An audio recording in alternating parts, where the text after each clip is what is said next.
Quiero dar el comienzo a este mensaje leyendo lo siguiente. Oración de un joven. Oh Dios mío, las tinieblas cubren mi camino. Ya mis pies transidos de dolor se niegan a obedecerme. Siento que en cada paso se me va la vida. Creo que la sangre ha dejado de correr por mis venas. Me siento desfalleciente, cansado y agobiado. Otras veces la carga ha sido ligera y ágil el paso, pero mírame aquí, postrado a tus pies, sollozante, sumiso a tu santa voluntad, que es lo único que me queda. Mis fuerzas parecen haberse agotado hace mucho y mi cuerpo fatigado necesita de ti. Aquí me ves, Padre, rogando ante tu omnipotencia que me ayudes a dar otro paso. Mírame y concédeme con la sabiduría que tú das, que ese hálito de vida que aún me queda, pequeño, moribundo, lo dé para ti. Solo tú me quedas. ¿Dónde podré buscar otro impulso? ¿Dónde, si no solo en ti? Hoy, cuando parece que un mundo se derrumba sobre mi cabeza, escucho el quejido de mi alma. No puedo seguir sin ti. Me cansé de pecar, de hacerme daño, de jugar a sabio, de correr de un lado para otro como si la vida fuera mía. Tú sabes que busco una vida diferente, limpia, donde encuentre paz para mi espíritu y tranquilidad para mi sufrido corazón. Anhelo ser santo y puro para vivir rodeado de tu gloria y del fulgor de tu espíritu. Cuánto diera por llegar a ser como uno de los grandes hombres de la Biblia, como los santos de este tiempo, los de tu iglesia, los que con abnegado espíritu de sacrificio han edificado un templo en sus vidas donde tú moras, donde tú eres el que reinas. Sé que me lo concederás, Señor. Amén.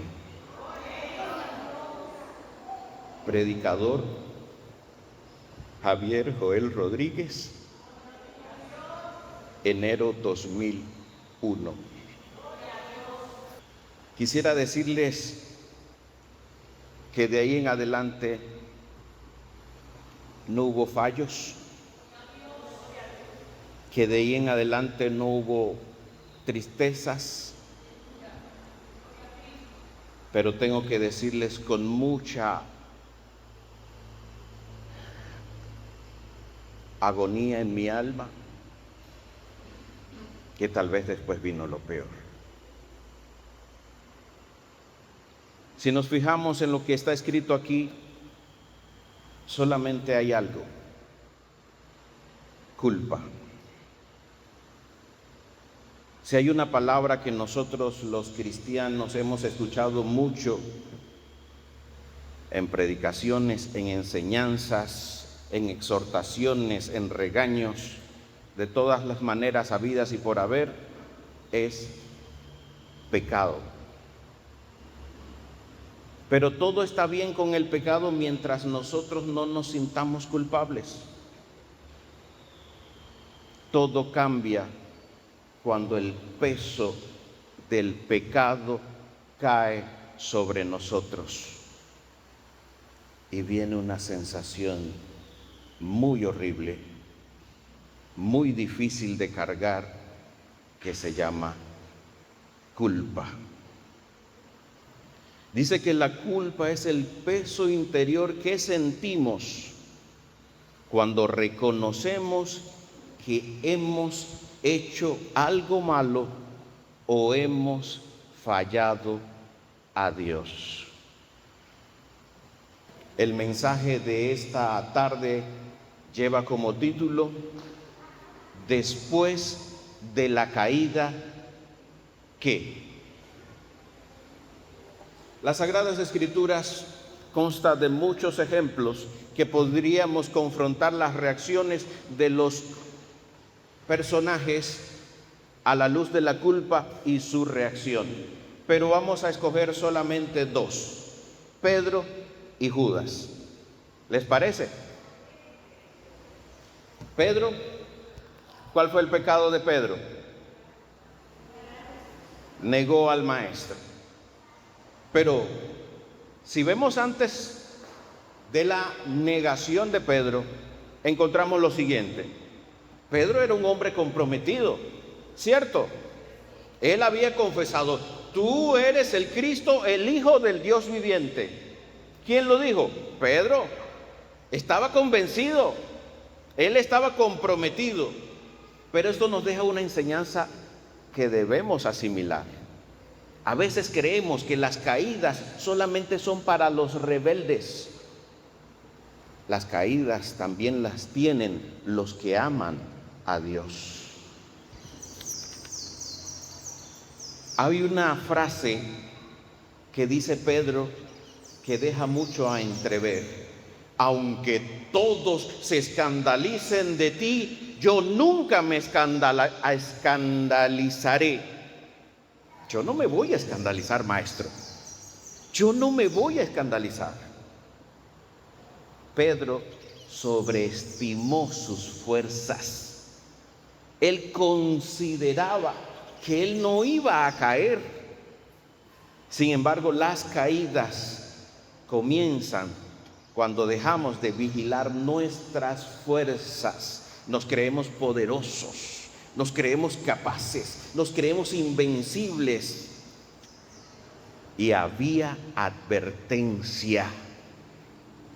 Había advertencia. Jesús le dice: antes que el gallo cante, me negarás 3 veces. ¿Cómo? ¿Quién? Yo. Aunque sea necesario morir contigo, no te negaré. Así pasa, hermanos. Creemos que no es posible equivocarnos. Estamos tan seguros. Pero hay detalles mucho más reveladores. ¿Saben qué? Jesús le pide que lo acompañe al Getsemaní. Y junto con los otros los deja aquí: oren, yo voy más adelante a orar.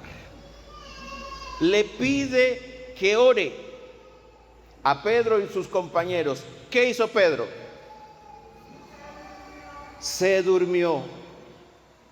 Y fue una vez que le dijo que orara.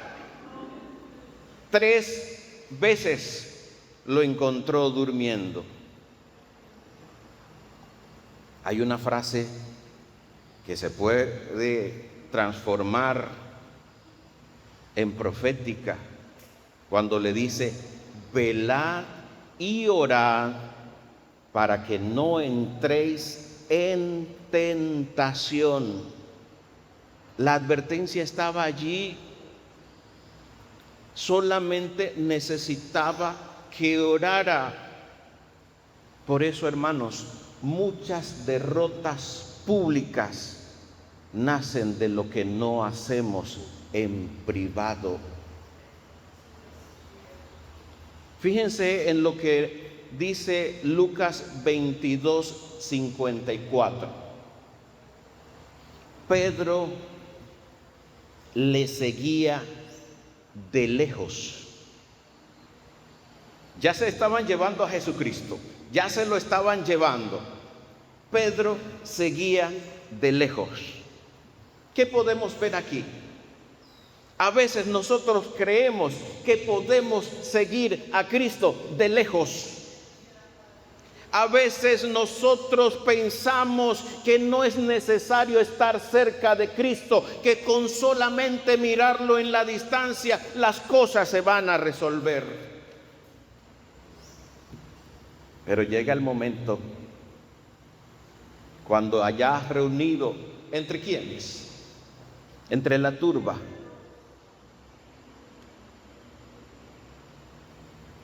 Tú háblame, hace manifiesto, tú eres de ellos. 3 negaciones, incluso en la tercera jura, no lo conozco. El que decía, tú eres el Cristo, ahora decía, no lo conozco. Caída, pecado, y el gallo canta. Y todo en la conciencia de Pedro se activa. Todo vuelve a despertar. Recuerda todas las palabras de Cristo. Pero un acto misericordioso del Señor. En San Lucas 22, 61, vemos algo maravilloso, algo sublime. Entonces, vuelto el Señor, miró a Pedro. Y Pedro se acordó que la palabra del Señor, la que le había dicho, antes que el gallo cante, me negarás 3 veces. Pero ¿qué significaba esa mirada? ¿Qué significaba esa mirada? Le estaba diciendo, te lo dije. Le estaba diciendo, no te humillaste. Lo estaba reprendiendo, lo estaba regañando, o simplemente le estaba diciendo, ¿qué haces, Pedro? ¿Qué haces? Porque Pedro entendió la mirada. Pedro fue y salió y lloró amargamente. Hay noches oscuras en nuestra vida, muy tristes, en las que cae todo el peso de la culpa sobre nuestros hombros y no sabemos qué hacer. Ese peso, esa carga que pareciera que todo nos aplasta, que todo nos consume, que hay vergüenza, que hay tristeza, que quisiéramos hacer de todo hasta desaparecer del mundo. Esa oscuridad infame es la culpa que cae sobre tus hombros. Pero después de la caída, ¿qué? Veamos el otro personaje. ¿Qué sucedía con Judas? Fue llamado por Cristo, caminó con Cristo, escuchó las enseñanzas de Cristo, vio los milagros de Cristo. Entonces tenemos que tomar una precaución aquí. Estar cerca de las cosas de Dios no siempre significa estar bien con Dios. Si vemos San Juan 12:6, hay algo que pareciera que no debería estar en la Biblia. Pero dijo esto no porque se preocupara por los pobres, sino porque era ladrón y teniendo la bolsa sustraía de lo que se echaba en ella. La traición de Judas no fue en el momento que lo entregó. Ya él venía gestando, eso había nacido en su corazón y él lo estaba permitiendo que creciera, que germinara, que se expandiera. Nadie llega a una gran caída en un solo día. Eso viene de atrás. Eso lo lleva a tomar una decisión. 30 monedas, un beso y estamos resueltos. Tal vez pensó, el maestro se les va, como en otra ocasión, cuando lo quisieron apresar, el maestro se fue. O no pasa nada, algo va a suceder. O tal vez lo peor, no me importa. Pero aunque algunos piensan, hemos llegado a pensar que Judas no reconoció su pecado, en Mateo 27:4 nos dice: yo he pecado entregando sangre inocente. Él estaba consciente, en él había culpa, él reconocía su responsabilidad, él estaba viendo su pecado y sobre todo estaba declarando la inocencia de Cristo. ¿Tenía conciencia o no tenía conciencia? Estaba muy consciente, pero hay algo que marca la diferencia. Judas intentó resolver esto sin volver a Cristo. ¿A quién volvió? A los hombres, a los sacerdotes, y le devuelve las monedas, las tira. Aquí yo no quiero saber nada, yo quiero borrar todo lo que hice. ¿Y qué le dijeron los hombres? ¿Qué nos importa a nosotros? Allá tú. Porque cuando queremos buscar refugio en los hombres, eso es lo que encontramos. Cuando nos queremos amparar en nuestras fuerzas, eso es lo que encontramos. Cuando la humanidad perversa, perdida, va por delante, eso es lo que encontramos. Intentamos olvidar, intentamos dejar a un lado, intentamos minimizar, intentamos distraer la mente. A veces intentamos incluso castigarnos, pero no volvemos a Cristo, que es donde está la solución. Cristo restauró a Pedro. Los hombres abandonaron a Judas. Judas, ¿qué sucede?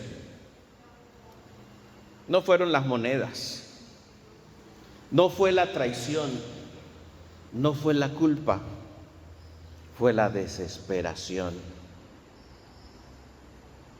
Entonces, dos personajes, dos caídas. Pedro negó al maestro. Judas lo traicionó. Pedro sintió culpa. Judas sintió culpa. Pedro lloró. Judas se arrepintió. Pedro reconoció. Judas reconoció también. Pedro volvió a Cristo. Judas se alejó de Cristo. Pedro encontró la gracia. Judas solamente encontró desesperación. Pedro cumplió su propósito. Judas murió en la culpa. Después de la caída, ¿qué? ¿Correrás lejos de Cristo o correrás a sus brazos? ¿Cuál es tu punto? ¿Cuál es tu conocimiento? ¿Cuál es tu decisión? Uno entendió que podía volver. El otro no entendió y habían escuchado las mismas enseñanzas, habían visto los mismos milagros, habían escuchado los sermones, las palabras de Cristo, y porque uno no había entendido lo mismo que otro. Y quiero hacer una advertencia a los que nos consideramos domésticos en la fe. La parábola del hijo pródigo no termina en la llegada del hijo pródigo a la casa. Continúa hablando del hijo mayor. ¿Por qué será? San Lucas 15, 27 al 32. Permítanme leer. El criado le dijo, esto le dicen al hermano mayor: tu hermano ha regresado y tu padre ha hecho matar el becerro gordo por haberlo recibido bueno y sano. Entonces se enojó y no quería entrar. Salió por tanto su padre y le rogaba que entrara. Pero él respondiendo dijo al padre: tantos años hace que te sirvo, no habiéndote desobedecido jamás, y nunca me has dado ni un cabrito para gozarme con mis amigos. Pero cuando vino ese hijo tuyo, que ha consumido tus bienes con rameras, has hecho matar para él el becerro gordo. Él entonces le dijo: hijo, tú siempre has estado conmigo y todas mis cosas son tuyas. Pero era necesario hacer fiesta y regocijarnos, porque tu hermano no estaba muerto y ha revivido, y se había perdido y ha sido hallado. Uno se había ido lejos, el otro siempre había estado en la casa. Unos creemos que todo el tiempo hemos estado en la casa del Padre, pero el que estaba lejos sabía que podía regresar, y cuando decidió regresar fue recibido en la casa. Y el otro, que había estado siempre con el Padre, no conocía el corazón del Padre. Tantos años al lado del Padre y no conocía al Padre. Cuidado, tengamos mucho cuidado, porque podemos estar aquí y no conocer el corazón del Padre, ni lo que el corazón de Él quiere para todos sus hijos. La culpa te hace sentir lo peor del mundo. Carcome, consume, trastorna. Pero recuerda la mirada de Cristo a Pedro. Vuelto la mirada. Cristo no está contando cómo sea de oscuro, pesado y maligno tu equivocación. Dios no está contando cuántas veces has caído. Él está esperando que tú vuelvas el rostro hacia Él. Él está diciendo: mírame. Él está esperando que tú tomes una decisión, y es que vuelvas al Señor. Él necesita que vuelvas.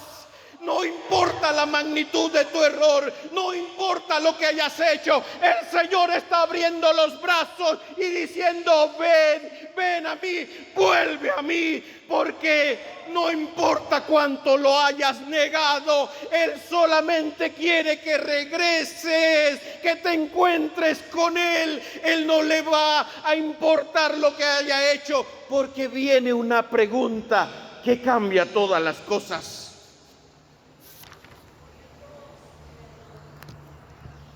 Podríamos terminar el mensaje aquí con volver a Cristo. Pero la historia de Judas sí terminó allí, y terminó rápido. Se ahorcó. Definitivamente allí terminó todo. Pero Pedro no terminó allí. ¿Y por qué no vamos a señalar lo que logró Pedro? Hay un detallito que me llamó mucho la atención. San Marcos 16, 6 y 7. Un ángel dice esto: no os asustéis, buscáis a Jesús Nazareno, el que fue crucificado, ha resucitado. Cristo ha resucitado. No está aquí. Cristo no está aquí. Mirad el lugar donde lo pusieron. Allí no está. Pero id y decid, ¿a quién? A sus discípulos. Pero señala a alguien por nombre, que Él va delante de vosotros a Galilea. Allí lo veréis, como os dijo. Tú crees que estás buscando a Cristo, pero no te creas mucho. Cristo te está buscando primero a ti. Para ti, tú estás dando pasos muy difíciles, pero el Señor ya ha puesto su mirada gloriosa, sublime y amorosa en ti, y te está buscando y te conoce por nombre. Él te está pidiendo: tráemelo, que tengo que conversar con Él.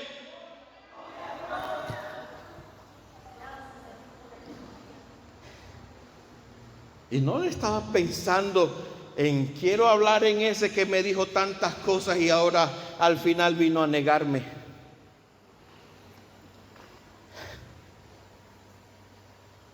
Dios conoce nuestros peores capítulos, pero no nos define por ellos. No estamos clasificados por nuestros errores. Estamos clasificados por nuestras decisiones, por saber enmendar lo que hacemos con nuestros pecados. La pregunta no era: ¿por qué me negaste, Pedro? La pregunta no era: ¿qué hiciste, Pedro? La pregunta era: ¿me amas? ¿Me amas? ¿Me amas?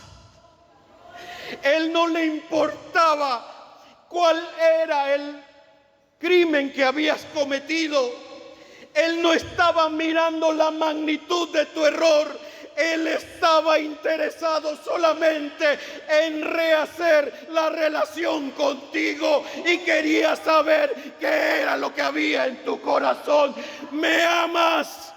Eso es lo que está buscando el Señor. Quiere saber tu respuesta.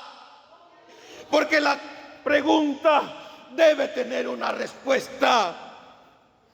Cuando ya Pedro se siente triste: Señor, tú sabes todas las cosas. Tú sabes que te amo.